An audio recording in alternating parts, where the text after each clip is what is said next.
I'm Jeff Kittner with North Dallas Chamber, and welcome everybody who is joining us for our 9th program in our legislative series. It's hard to believe that we are almost done with the legislative session. We're thrilled to have this esteemed panel here today. I'm going to turn it over to Charles Elk with Encore, who's going to get the program kicked off.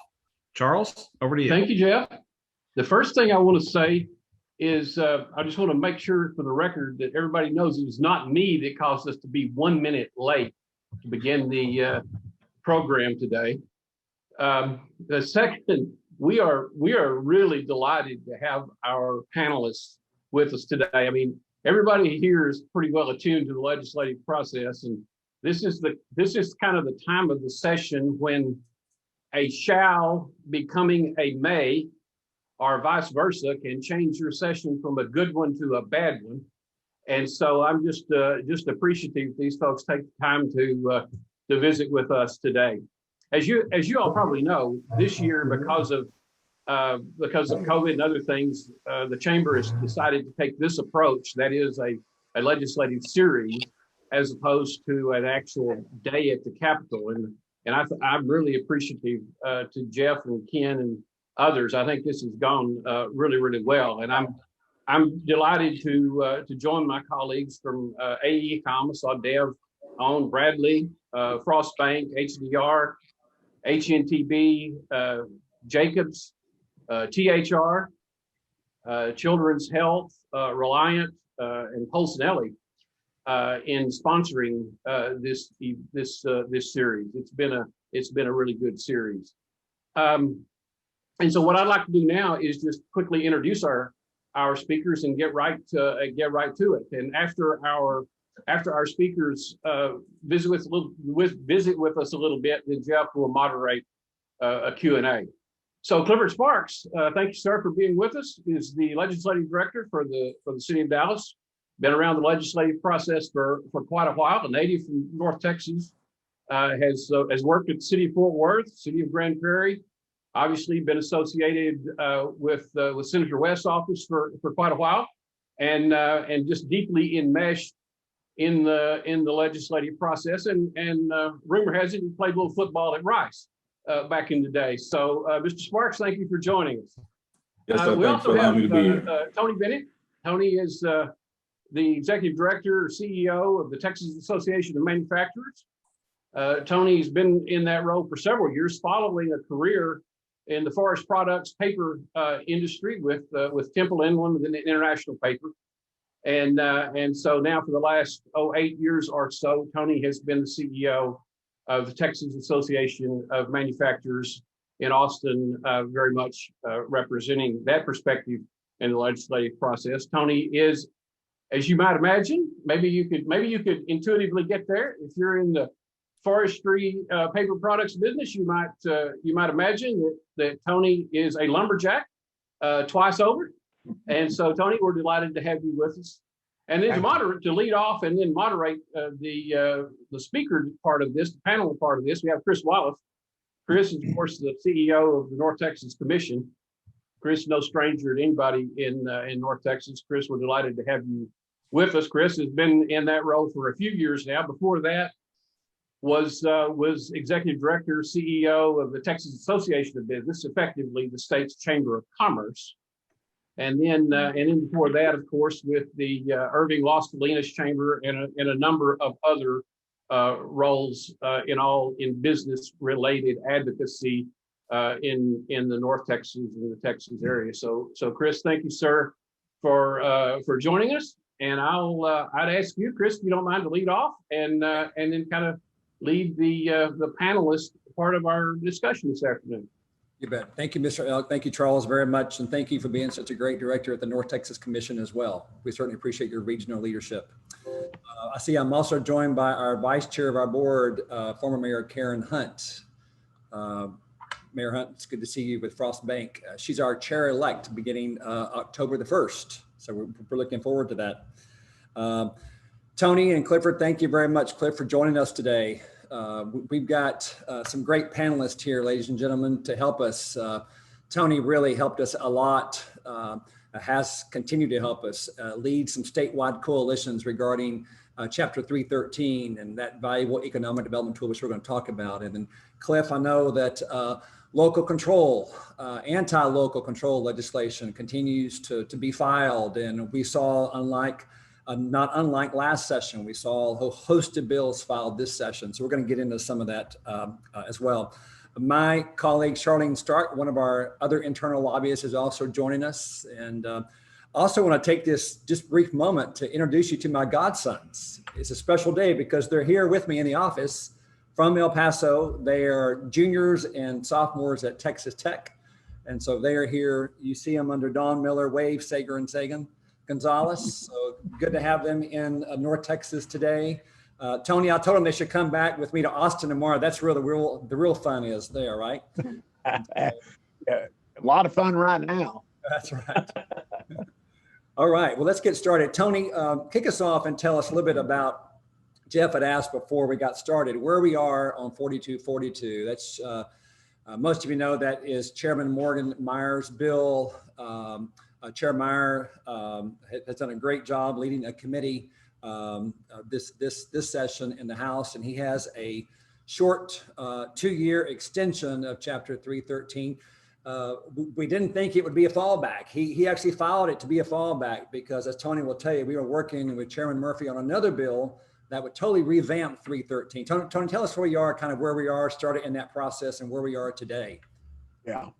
Well, I have now been on a wild goose chase on my resume. This 313 episode has been very unexpected.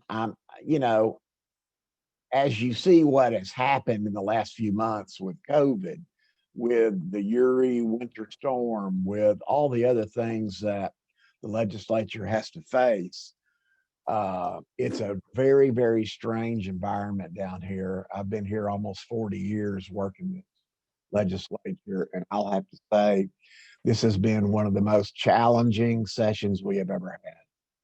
And Chris, you're right. We started out with Chairman Murphy orchestrating a bill that would revamp 313. There's a lot of problems with 313. There's a lot of misinformation out there about the program. There's some bad actors that are making the program look bad. And there's a lot of inequities. The school folks know very well what I'm talking about.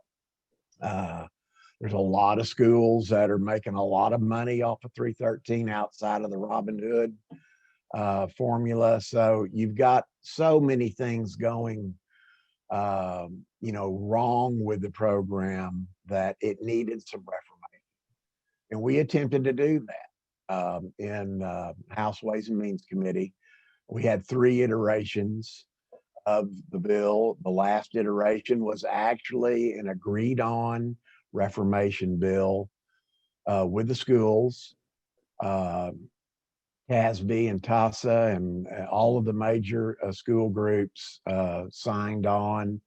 We got out of Ways and Means, it got to the House floor, and it was immediately attacked by the far left and the far right. And without going any further, Chairman Murphy just pulled the bill down, and we decided, we being our coalition, agreed with Chairman Meyer that if things went awry, we would break out the insurance policy, which was House Bill 4242. And that is a simple 2-year extension. We wanted a study attached to it. I think we're just going to get a regular interim study. But basically, that went over to the Economic Development Committee in the Senate. Chairman Birdwell has been very good to work with. He totally understands what's going on, what's needed. He's got to convince a very difficult committee that he has that it needed to get out of committee. We got it out of committee last Friday. 4242 is on the Senate intent calendar.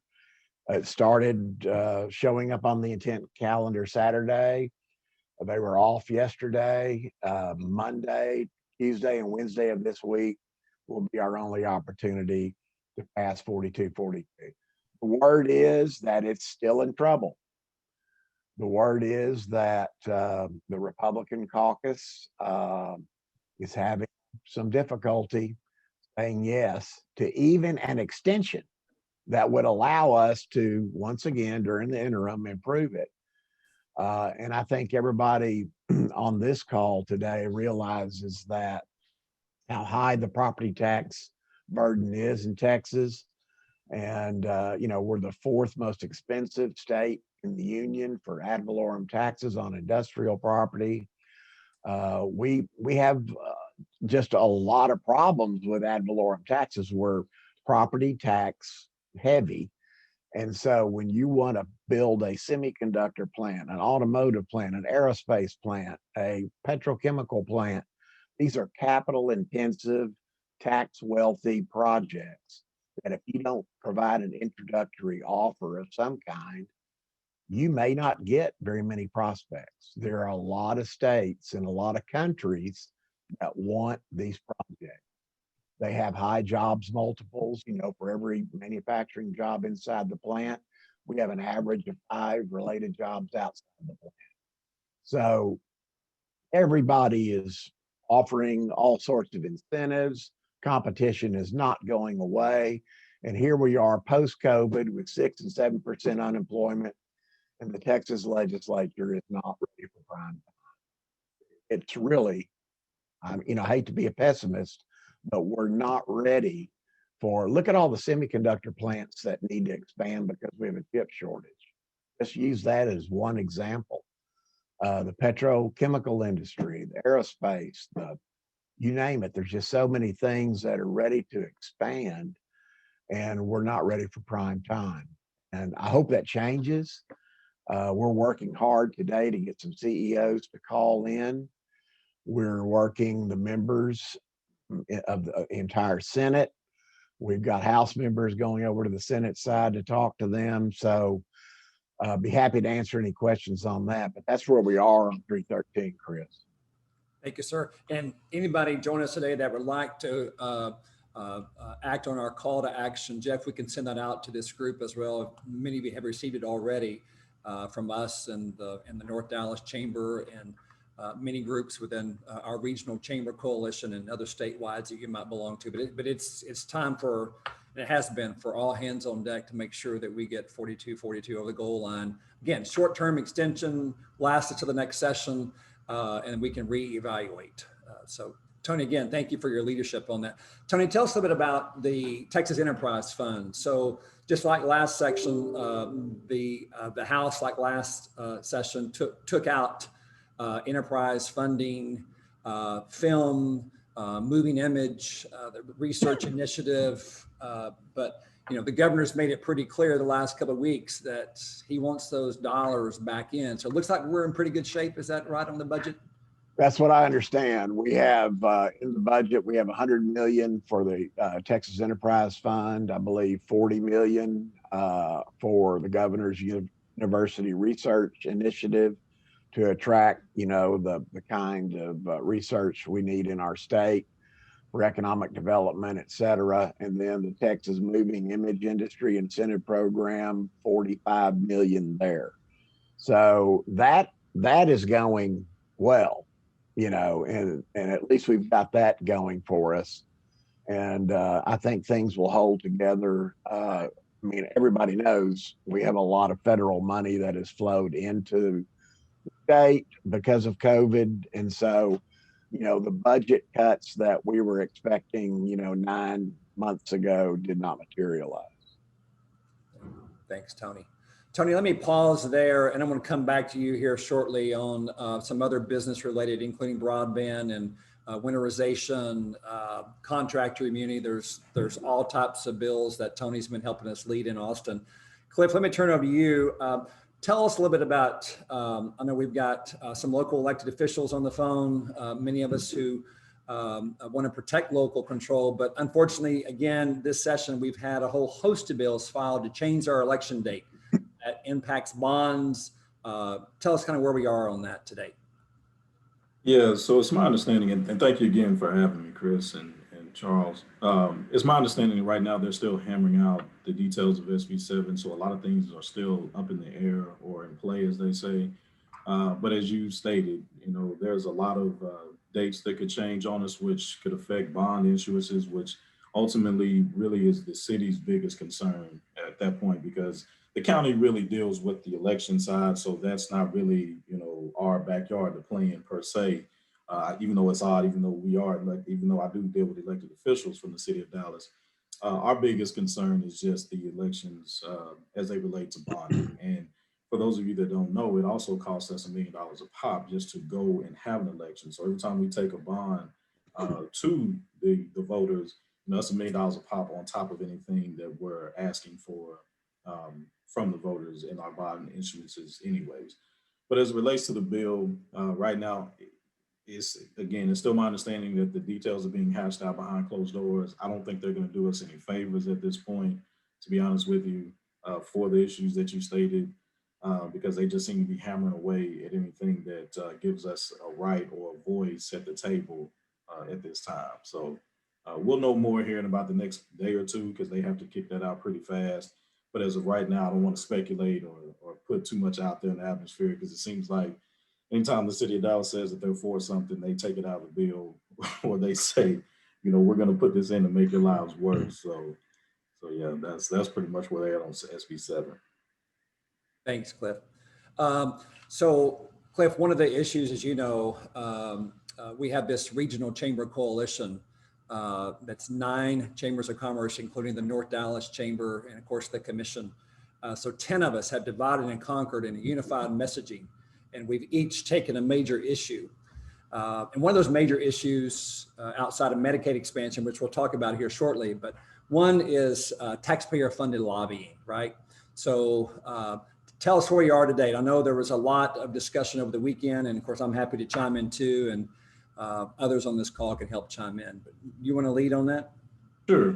So with taxpayer funded lobbying, it's my understanding, and I actually just got a call right before I got on this call from one of my lobbyists saying that another deal had been struck. So there's actually some new language that's going to be amended to SB10, and it's supposed to be adding in charter schools, as far as they're going to put them in the same boat as the rest of us, as the other political subdivisions around the state, to lose some of their ability to advocate down at the legislature. Now, I haven't seen the full language, so I don't know how it restricts them any further than that, but it was just my understanding that charter schools have now been tossed into the fire with us. But ultimately, what the bill does is literally chipping away at the ability for cities to come down to, voice their opinions about different legislation. Now, does it stop elected officials? No. But as we all know, our elected officials don't always have time to sit there day in, day out, sit there on the benches, meet with the members, wait for testimony. One of the interesting things that's been going on this session, unlike many other sessions, is that the more controversial bills get held until about 2 or 3 or 4 o'clock in the morning. So they're posted at 8 a.m., but you don't get a chance to testify till the next morning, which makes it even more tough for an elected official, because as you know, elected officials, they don't have time, even federal or local folks, they don't have time to come and camp out at the legislature just to wait for their turn to testify on a bill. More so, someone represents you, that yes, you are paying, there's nothing wrong with that, especially when the private sector can do that. I mean, if everybody was thrown into that boat, then, we could have a conversation. But at the end of the day, we just see it as a way of just limiting our ability to affect what we feel like our constituents need at the local level. And that, in us, is an inherent problem, because it's my understanding one of the issues that they said is that, we were fighting so hard against property tax reductions. I know we were talking about that earlier, but they passed SB2 last session. It wasn't like we stopped it from being passed. It wasn't like we told them that we were against SB2. We just told them we were against SB2 in its form that they had it from the introduced committee sub, and we were working with them trying to get it to a better place to make it more palatable for us. So at the end of the day, to restrict someone's right or a municipality's right to come down and advocate on behalf, whether it's a paid lobbyist or someone like myself, is just, I just think that's not being very genuine in the full nature of what the legislature is. When I first started, it was all inclusive. They wanted to hear from everybody. So this erosion has really been happening over the past 6 years, and it's unfortunate to see it get to this point.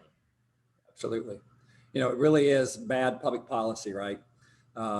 We saw, as Cliff alluded to, week before last, we saw the chairman of state affairs, Chairman Patty, had a pretty good compromise of a committee sub that was introduced. It would still allow cities and counties and others to hire third-party lobbyists, to join associations, chambers, et cetera, to help with lobbying.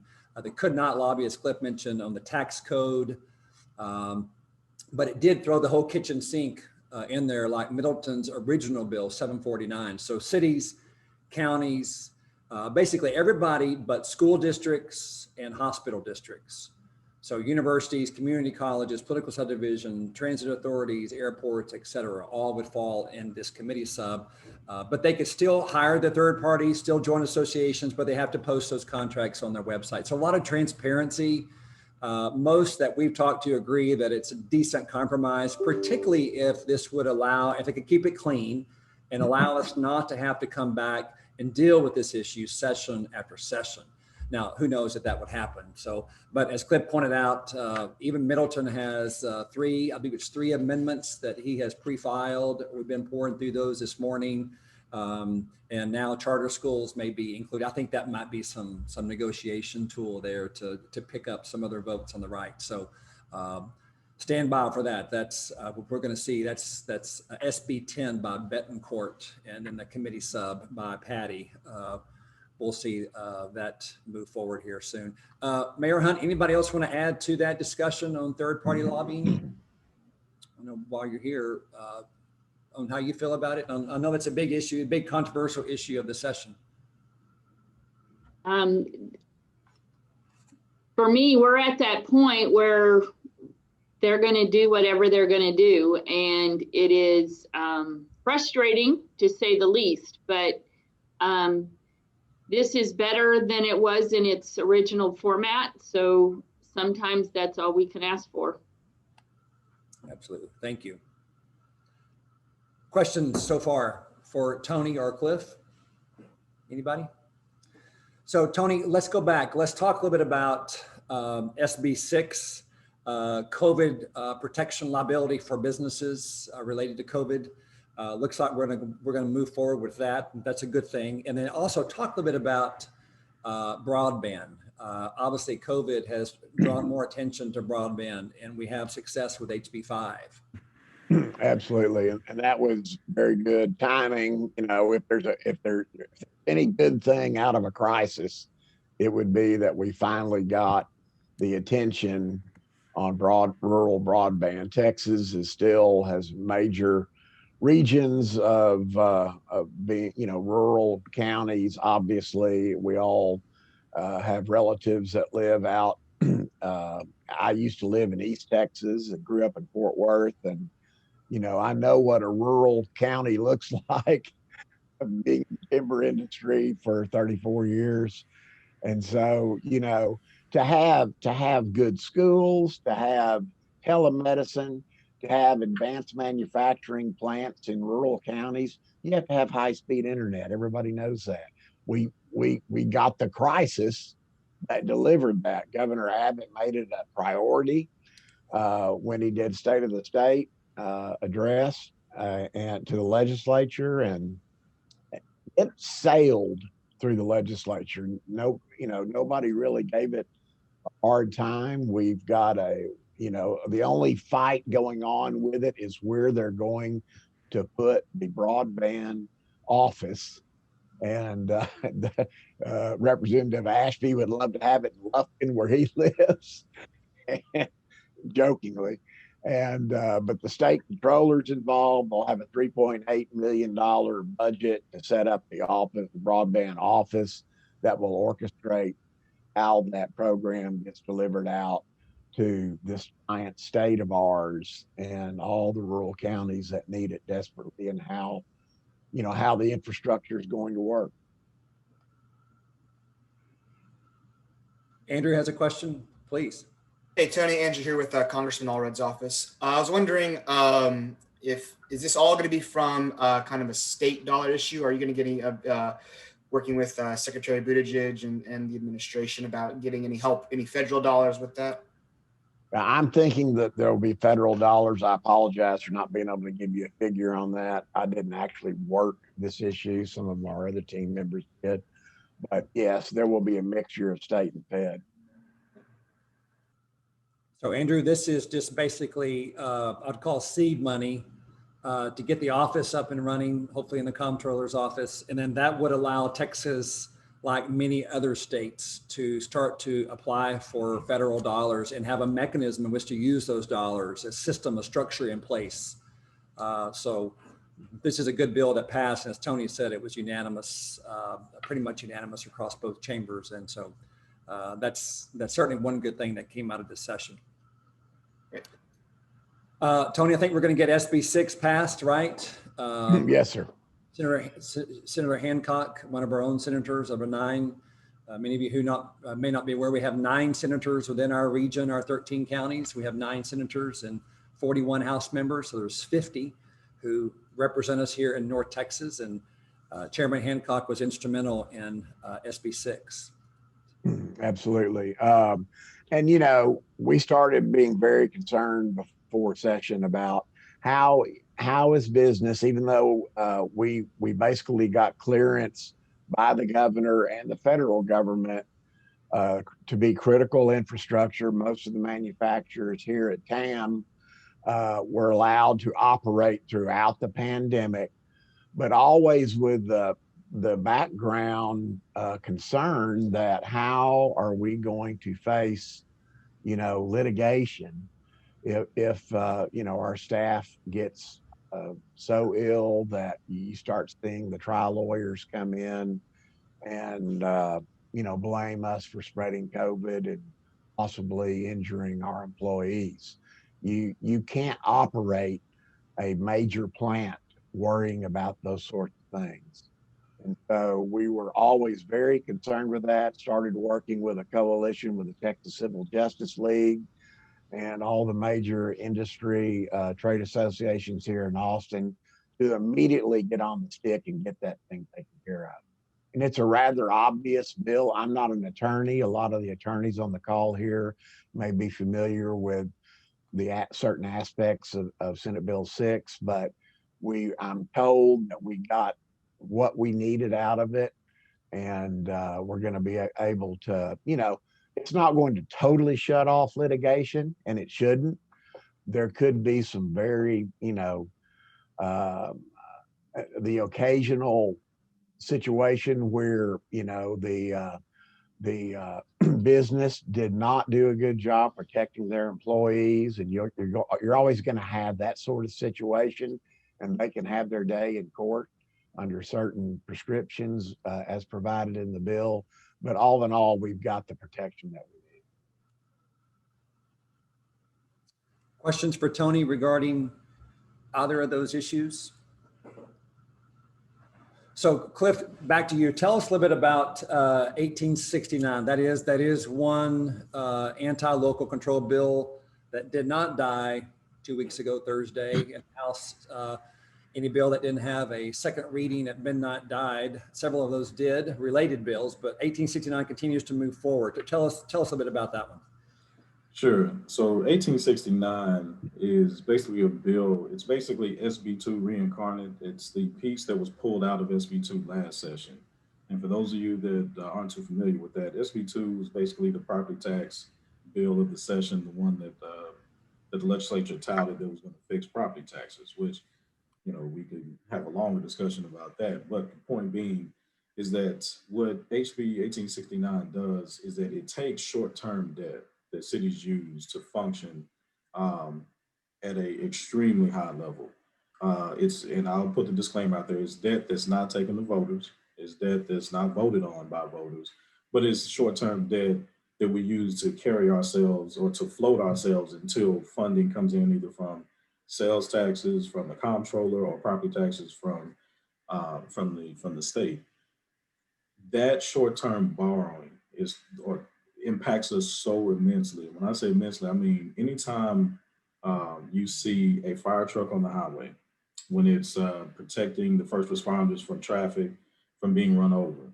A lot of times those fire trucks get hit in the process. Well, every time it gets hit, it's not like you can just bang the dents out. I mean, that thing is pretty much ruined, right? Well, it costs us $1 million a pop just to get a fire truck built, period. Well, how do we do that? We use short-term debt. We call them certificates of obligation.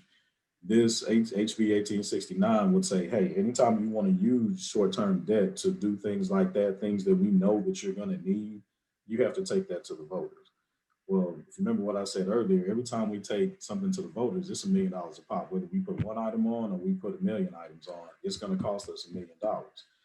So now we've just made something very expensive that should be a no-brainer for most people, right? Of course, you want, fire trucks repurposed. Of course, you want cops who always beat up their cars just because of the very nature of what they do.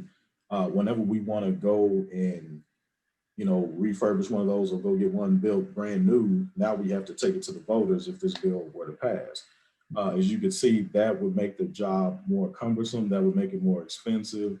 That makes it just not very efficient for us. And this was something, and the only reason why I bring this up is because this was something that was pulled out of SB2 at the last second, because we had an opportunity to get in front of the Speaker of the House, Greg Bonin, who, as you know, was later went on record for saying that he wanted that to be the worst session on record for cities and counties. Even he had a little sympathy for us and pulled this part of the bill, the provision out of the bill, because he felt like that was doing too much. And so now, for whatever the reason, they've revived this bill to put us back in the same situation. So we don't feel like it's necessary. It was something they all agreed to, and we just feel like it'll really slow the wheels down of government. And this will be something that we'll see immediately. Now, one of the other places that we also see this is, especially when you're talking about Dallas, with the tornadoes that we've been having. We use short-term debt to get everything back up and running very fast until our insurance claims come in. So this is another way that we float ourselves until we know the insurance claims are going to come, or I can even take it even more specific or more recent. The snow that just happened, right? All the pipes that burst around the city, we use short-term debt to handle that.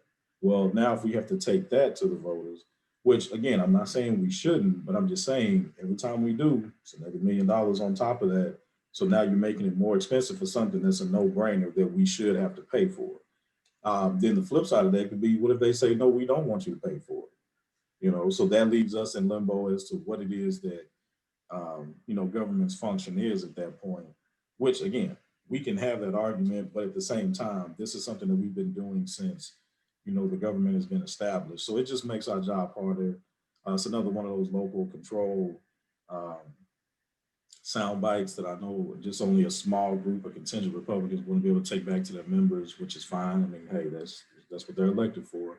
But at the end of the day, we just feel that this is overkill at this point, and we would at least like to have some ability, just like any other corporation, just like any other entity, to be able to have some say over how we float ourselves until things come in on matters that are essential to what we do anyway. So Cliff, that passed Senate local government, what was it, Saturday? Correct. Correct. So we still have time to act, obviously. Yes, sir. And I appreciate it. Any help in just saying, hey, let's let the local folks make their own decisions on this.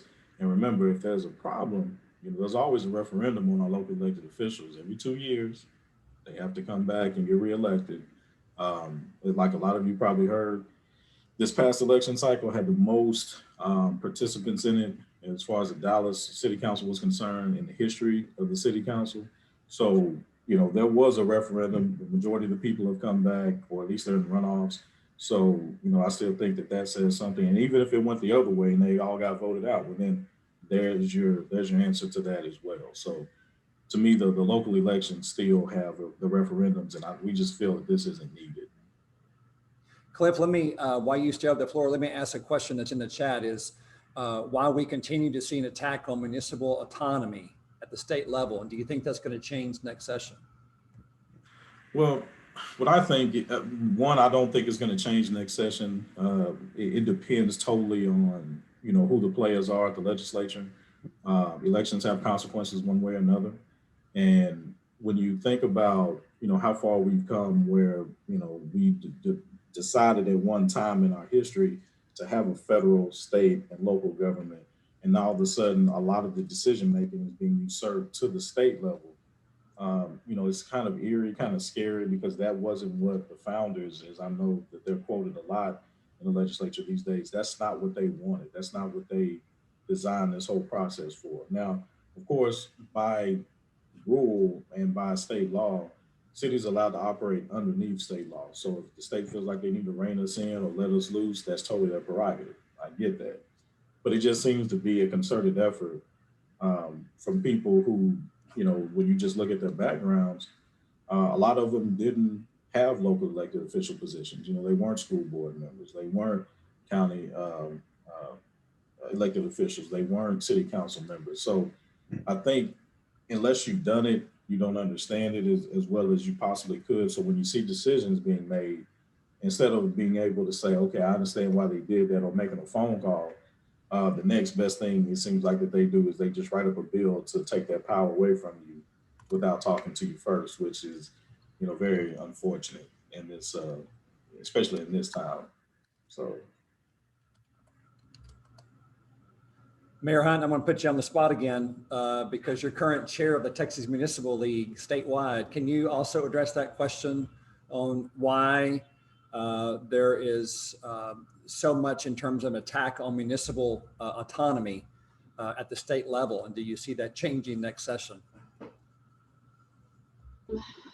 I think Cliff is exactly correct. If we do not see a change, the people that I talk to and have conversations with, they do not have background in municipal government, and they frankly just don't understand it. And they don't understand how we already have a whole lot of buckets in place that we can only spend money on certain things. And they don't understand that we hear from our citizens on a more regular basis than they do. They just don't understand that. And they believe that they know better. They just believe they know better. And until such time as we can change their mind, well, wait, first they have to listen, and then we got to change. And it's really, honestly, it's far right and far left. The people in the middle are understanding, and we talk about unintended consequences, and they get it. But far right and far left are the ones that put us in a world of hurt. Yeah, Chris, and if I could jump in real quick, I want to echo something that Ms. Hunt just said. She's absolutely right. I hope I didn't make it seem like that I'm just picking on Republicans. We've had some, deplorable bills from the Democrats this session that really took, a swipe at home rule authority that we were, taken aback by, because, we did not see that coming. And so some of my toughest fights have been with Democrats this session.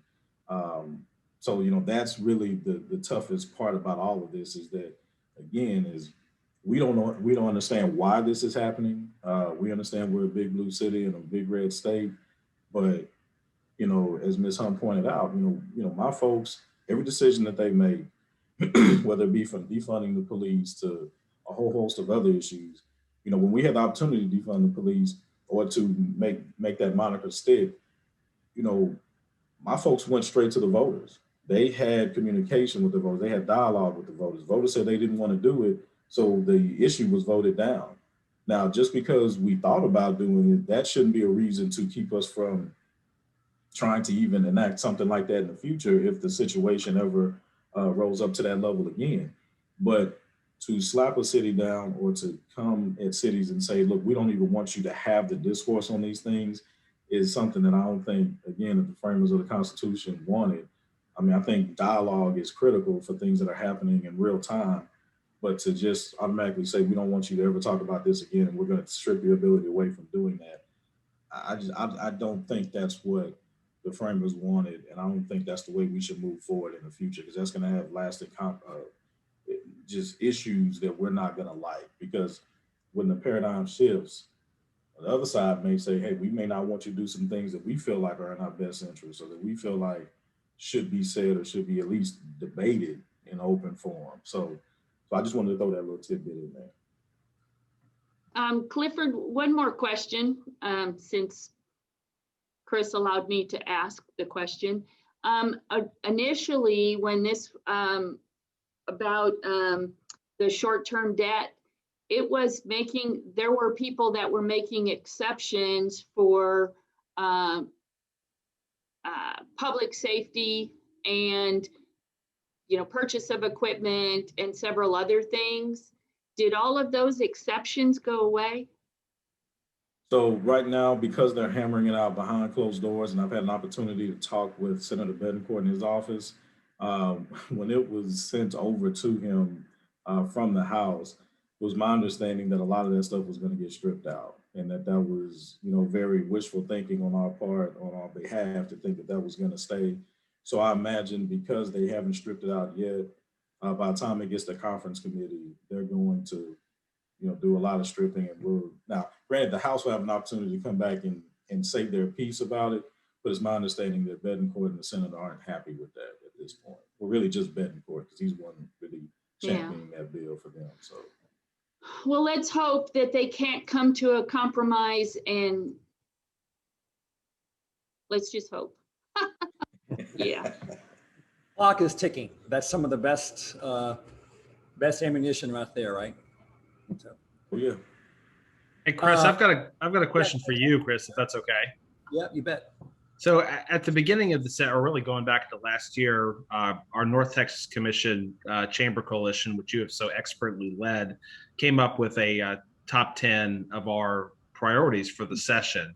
And I'm wondering if you might give us an assessment of how things have gone to date with those top 10 priorities. Yeah, you bet. Yeah, no, I can do that very quickly. First and foremost is sustaining public ed funding from landmark legislation in the last session, HB 3. We've done that.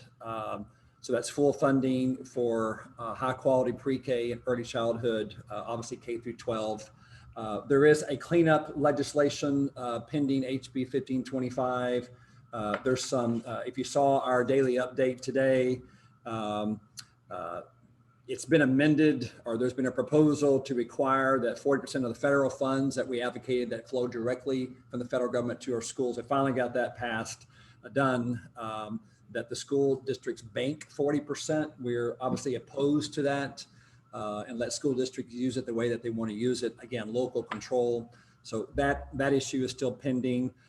Justin, Amanda, other higher ed experts are on the phone and can certainly weigh in, but maintaining formula funding for our higher education institutions is a must. And as Justin pointed out, that seems like it's changing rapidly.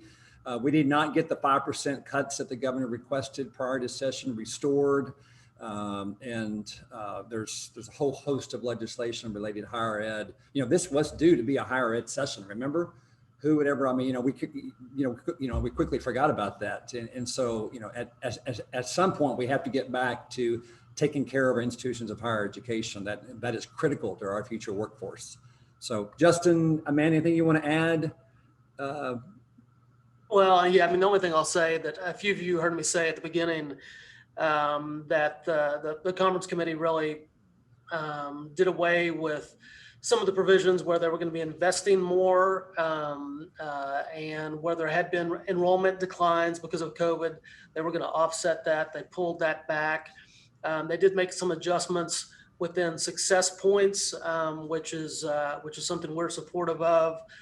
So provide funding for outcomes, but they didn't raise the amount per point as much as we would have liked. And so really, we, when we look at the 50 community colleges in Texas over a 10-year time period, they've increased, net by about $6 million, whereas our enrollment over that 10-year period obviously has grown dramatically. So it's not kept up with enrollment growth. So like I said, the thinking behind that seemingly was because of federal aid dollars that institutions could offset, on that side.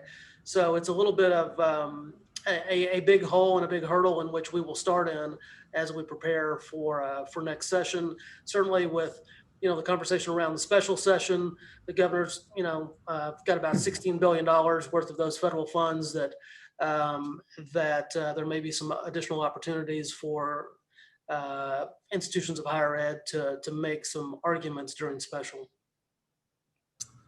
All right, Yeah, just to add to that, it's Amanda. As of Thursday, when the budget committee announced all their decisions, there was no funding for enrollment growth at higher ed institutions. And then over the weekend, that money was put in. And so we're looking a lot better than we were. And we, you never know until you know and you see it. And we hear that we'll see the budget Wednesday. Amanda, who are our biggest champions that we need to call out and thank outside of Chairwoman Nelson from our region regarding higher ed funding? I don't really have a good answer for that. Definitely Chairwoman Nelson has been instrumental. We all know there's a Senate. This is the Senate version of the budget. She's been great in making sure that our education institutions are taken care of. So it was really held up in the Senate, primarily by the Lieutenant Governor. And then over the weekend, he called the chancellors and said, I'll fund enrollment growth. So good news, right? Mm-hmm. Thank you both. Skills Development Fund grants is our third priority with our Regional Chamber Coalition. Many of you heard of the TRUE initiative, the Texas Reskilling and Upskilling Through Education initiatives that would provide $50 million a grant program to allow community colleges to offer accelerated learning opportunities. I think that's on its way to passage. Our fourth priority is economic development tools. You heard our expert, Tony Bennett, talk about 313 and where we could still use your help to get 4242 over the goal line. And Charlene, can you take just 1 minute and update us? I know you and Jeff and Ken did Ullman's work on Medicaid expansion, and we thought all the stars were aligning with the waiver 1115 renewal and COVID healthcare crisis. We thought this was the year, right, to make sure that we reduce the number of uninsured. So give us an update on where we stand on that.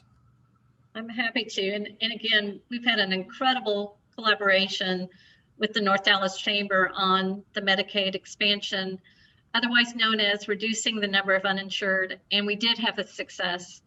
We achieved the House majority as co-authors of Nathan Johnson's Live Well Texas bill that was co-authored by Julie Johnson in the House. Unfortunately, the chair of Human Services chose not to hear that bill, even though the majority of House members, and when I say this, I'm saying 76 members signed, not just said that they would vote, but they literally signed the bill. And yet the chair of Human Services chose not to hear the bill, which basically caused it to die. There is a bill that looks like it's headed toward passage that, again, is sponsored by Nathan Johnson and Tony Rose in the House. It would extend Medicaid for Medicaid eligible women. Instead of cutting off coverage 2 months after they give birth, it would be extended to 6 months. It does have a $40 to $50 million price tag. That's why it didn't pass in 2019. We think it may pass this session. It may be one that people promote as the Medicaid expansion solution for the 87th session. But I want to be really clear, this does not reduce the number of uninsured. It helps out women who are already eligible, and it costs the state money as opposed to expanding Medicaid and getting $8 billion back to the state. So I may have gone over a minute, but I want to just clarify, we have had success. We'll be working hard again in the 88th session. Thank you, Charlene, Ken, and Jeff for your leadership on that priority. Non-discrimination, any sort of bills that are discriminatory, that would hurt our Texas brand, hurt our ability to recruit future talent. One is continuing to move forward. Most died in the House a few weeks ago on the second reading calendar deadline, but SB 29 is moving forward. We're watching that very carefully in terms of its placement on the calendar. Charlene, do you, just quickly, do you and Liz, I know we've got a few minutes left. I would love to pause here. Can y'all give us a quick update on 3979? I know that's a piece of legislation that is very harming, that unfortunately until you all started drawing attention to it, it wasn't recognized a lot as a detrimental piece of legislation. And I will let Liz speak to this. We have shown great leadership with the Richardson ISD. Both Dr. Stone and Dr. Hinojosa joined me in a press conference last week. And Liz, with you being on this call, I'd love for you to share more about 3979. First of all, I want to just let people know a little bit about it. And what the problem that we have with it from an education standpoint. It's very, and I'll use the word dictatorial about what we need to teach in social studies. It steers clear of talking about controversial topics, which is, to me, where else do you talk about those but in school to help kids learn? So there are several things about the bill that we are very uncomfortable with and think it is really a bad bill. I think Dr. Stone, our superintendent, would tell you that it's a horrible bill. Charlene is nodding her head in agreement. Not only is it local control, but it is kind of putting fear in some teachers about what they can and cannot say, and that feels very big brother and over the top. So it also impacts our ISD as we work to help our teachers become better teachers and understand their students better by way of, setting high standards for all kids, not just some, no matter what they look like, where they've come from, or what disabilities they might have. This really puts the brakes on that kind of stuff. And that's primarily what Dr. Stone is so unhappy about, because we've been really making progress helping teachers understand different types of students and where they came from. And all of a sudden, we're not supposed to talk about anything that might be controversial. And that's upsetting. Charlene, you want to add some to that? No, just to reinforce that what we've been able to do from the North Texas Commission and Regional Chamber Coalition is stress, what does this mean for the business community? And we're talking about our future workforce. We're also talking about our current workforce. This is the type of legislation that makes Texas look bad. We were known as Tejas, the friendly state. This is not friendly when we are not encouraging training that helps us be more inclusive. It's divisive. And Liz, I appreciate your word. It's dictatorial. It takes away local control for our school districts who are already burdened with so much going on in their communities. And again, when we think about what's transpired in the last 18 months with the pandemic, with last summer's social unrest, with the hate crimes against Asian Americans, this is the time where we need more diversity inclusion training. And the legislators who support this bill want to restrict it and prohibit any type of private funding. So our family foundations who are generous and give to our school districts would no longer be able to support anything that has equity, diversity and inclusion as part of their objectives. So I agree, it's a horrible bill, and it does look like it's headed toward passage. And Chris, if you don't mind, if I can just jump in here real quickly, the North Dallas Chamber of Commerce has taken a position of opposition to 3979, but we want to emphasize that our opposition is focused more on the issue of municipal autonomy than and the loss of local control than it is relative to the curriculum. The curriculum, we all have different opinions, and I have a very specific opinion on this, but the bottom line is that we think that our lane is around this whole issue of loss of local control. And we see that as being the biggest issue relative to 3979. Thank you, Ken, to the chamber for taking that position. Very much appreciated. We had, just to wrap up our top 10, some bills related to the use of P3s, public-private partnerships. We're seeing a few of those still move forward there's thresholds in terms of which TxDOT must work with the comptroller, particularly on infrastructure highway projects that exceed $1 billion to see if they're right to have the private sector weigh in terms of a P3 public-private partnership. Not much on eminent domain. That's bad legislation. Luckily, our high-speed rail train is protected to date. We all worked very hard on that. And of course, we talked about broadband. Tony gave us a good update. Tony, any others you want to talk about in the few minutes we have left on the contractor immunity? There was a chat about anything that businesses can weigh in on this last week and the 7 days beginning tomorrow that we have left. That's one of them, right? Is the governor veto on 219.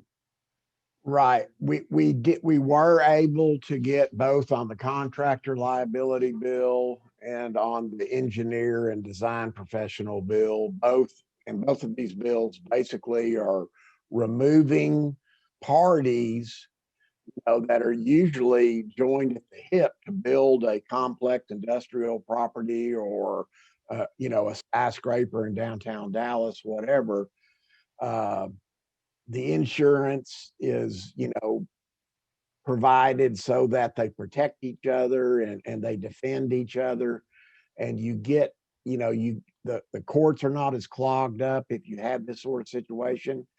These two bills flip it the other direction and cause Texas to be one of the worst states to build a complex industrial property or commercial property. We were able to get certain features at the last minute negotiated in these bills. And Chris, I don't know if you've seen the latest language. They're still not good bills, but they're a lot better than they were. And it just goes to show you how tone deaf the legislature has been this session with what business and industry needs to recover from COVID and get our economy at full employment again. And, we had a severe ration of problems with Mexico during COVID that caused a bunch of our tier 1 and tier 2 suppliers down there to stay down forever, which threatened all of our plants up here in Dallas, Fort Worth and across our state. And all of these businesses and industries are now looking, hey, why don't we go to Texas and site our, vendor supplier operations there. When they start finding out about some of these things that have happened this session, that we don't have 313 and we've got a whole new way of building a building, and you better bring a busload of lawyers with you, it's a head scratcher, Chris. I don't know what to say. And then not to mention having to convince the rest of the world that we are indeed going to get the reliability of our electric grid fixed. And we've had a lot of legislation, and Senate Bill 3 is one of the most important ones that was negotiated between ratepayers and major industrial ratepayers and generators and the T&D folks and the co-ops have been involved. And I think we've learned our lesson this time for sure. We're going to be able to get things fixed and communications going and weatherization done and convince the world that we know how to run a grid. And I'd like to see any other state go through what we did for 5 days, 10 degrees, 4 degrees, depending on where you were. So, those are just some thoughts there, rambling here, but it all kind of spins together if you look at it. The reputation of this state, are we pro-business, or are we going to have to write a new novel after session, Welcome to California? Thank you, Tony. Cliff, thank you very much as well. Ladies and gentlemen, thank our panelists for their expertise today. We certainly do appreciate you being with us. Jeff, I'll turn it back over to you, sir. Great. Thank you so much, Chris. I would, if you could indulge me one more question. Sure. If there's anything that we in the business community can be doing in the last week, are there any bills that we need to be tracking that we haven't talked about already where the business community could provide any advocacy in the last week? Let us know. We're certainly happy to help. You bet. No, thank you. Definitely 1525 in the House on the cleanup bill that we mentioned. If you're interested in the SB 29, the transgender youth bill that continues to move forward. And as Tony started us off, 4242 is very, very important that we get that over the goal line. That's just a few that are continuing to make progress toward the finish line next Monday. So, thank you, Chris. Okay, with that, Chris, Tony, Clifford, thank you. This has been an outstanding program. I'm going to turn it back over to Charles Oak to close us out. Thank you, Jeff. I would absolutely agree. Thank you, sir, Clifford, and Tony and Chris for joining us this afternoon for this really informative roundtable kind of discussion. Thank you, Chris. Thanks for kind of moderating that. This is a great opportunity to listen and learn. So I'd like to one more time say thank you to our sponsors, AECOM, Bradley, Frost Bank, HDR, HNTB, Jacobs, Texas Health Resources, Children's Health, Reliant, Polsinelli, and my colleagues at Encore. Gentlemen, our speakers would just like to say that we will be making a contribution in your name to the Austin Street Shelter to commemorate your visit with us this afternoon.